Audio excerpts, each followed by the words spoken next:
خلفائے راشدین کی سیرت میں کبھی پڑھا کسی ایک صحابی نے بکرے کو اللہ کے نام پہ صدقہ کیا ہو؟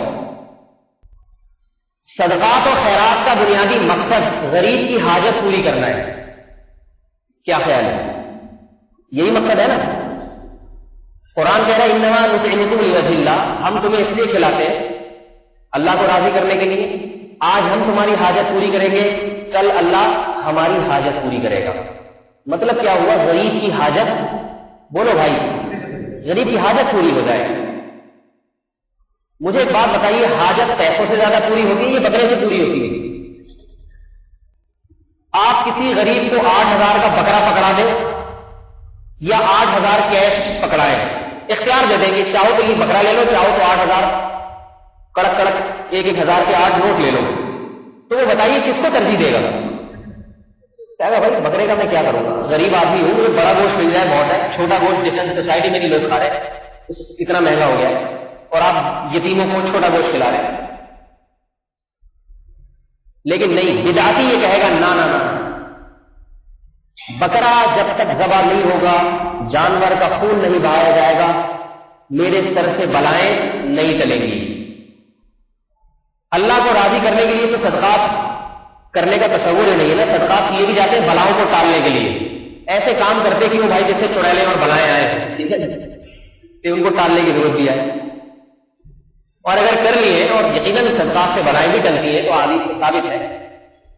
پہلی بات تو یہ کہ خالص ایمان کا تقاضا یہ ہے، کامل ایمان کا تقاضا یہ ہے کہ اس میں دنیاوی غرض کوئی بھی نہ ہو، حتیٰ کہ صدقات اور بلاؤں کو ٹالنا بھی مقصود نہ ہو. قرآن سے ہی پتہ چلتا ہے. قرآن جہاں اہل ایمان کے صدقے کا ذکر کرتا ہے وہاں آخرت کی ہولناکیوں کا تذکرہ کرتا ہے کہ یہ اللہ کی راہ میں اس لیے خرچ کرتے ہیں تاکہ آخرت کے عذاب سے اپنے آپ کو بچا سکے. یہ دنیا کی بلائیں آخرت کے مقابلے میں کچھ بھی نہیں ہے، ان کے ٹالنے کی فکر ہوتی ہے، اور آخرت میں اپنے آپ کو عذاب سے بچانے کی، گناہوں کی معافی کی فکر نہیں ہوتی. لیکن چلیے اگر آپ کی نیت آخرت نہیں ہے، دنیا میں بلائیں ہی ٹالنا مقصد ہے، تو یاد رکھو بکروں سے بلائیں نہیں ٹلتی، اور بلائیں آئیں گی. بکرے کی بددعائیں لگ گئی اگر، وہ بکرا بھی تو آخر ایک اللہ کی مخلوق ہے نا.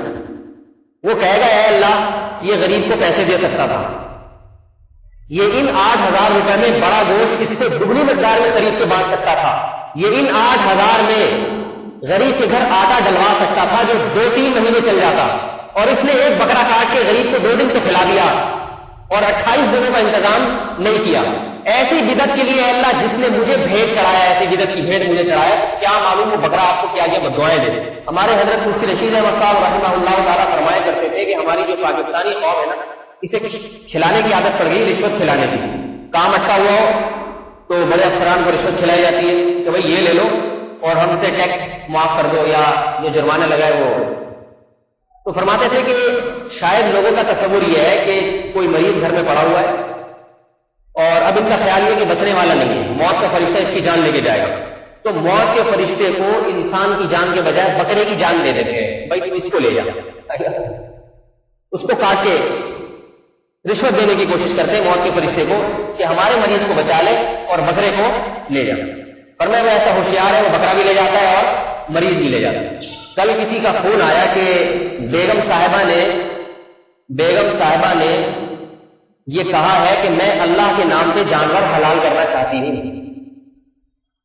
ایک صاحب نے فون کیا کہ میری بیگم صاحبہ نے کہا ہے کہ میں اللہ کے نام پہ جانور، بولو بھائی، ذبح کرنا چاہتی ہوں. تو مجھ سے یہ پوچھ رہے تھے کہ حضرت اس جانور کو اگر ہم نے ذبح کیا، یعنی جانور ہم نے جب ذبح کیا اللہ کے نام پہ، تو اس کا گوشت ہم خود بھی کھا سکتے ہیں یا نہیں کھا سکتے، یہ مسئلہ پوچھ رہے تھے. میں نے کہا پہلے آپ یہ پوچھیں کہ اللہ کے نام پہ جانور ذبح کرنے کا اسلام میں کوئی تصور بھی ہے یا نہیں ہے. اللہ کے نام پہ جانور ذبح کرنا صرف اور صرف بقرعید کے 3 دنوں میں مشروع ہے اور عقیقے میں.